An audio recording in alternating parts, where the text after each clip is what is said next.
Andriamanitra miteny aminao. Amin'ny alalan'ny inona moa ny ahafahan'Andriamanitra miteny amintsika? Amin'ny alalan'ny teniny. Misy ten'Andriamanitra maromaro vitsivitsy reto ho anao manokana amin'ity androany ity raisom-pitiavana ary aiza miala ary manasa anao hanaraka an'izany hatramin'ny farany. Ao aorian'ny générique.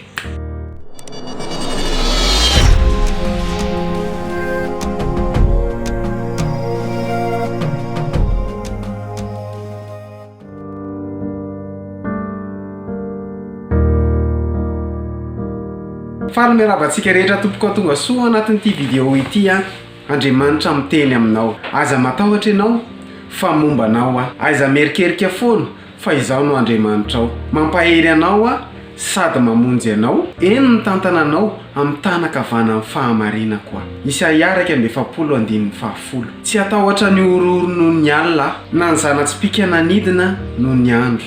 Salamo 2:7-5.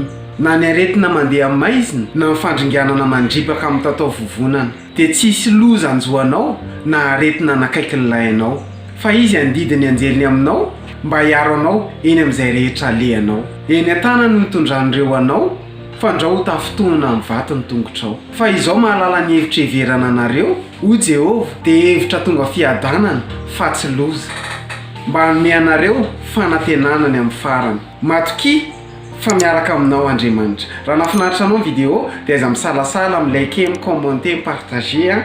Dia raha mbola tsy abonné amin'ny page ianao dia manasa anao hisabonina amin'ny page manome fotoanantsika amin'ny heriny an'ito izao indray mankasitraka antsika rehetra izay mpanaraka ajaina tompoko. Veloma tompoko.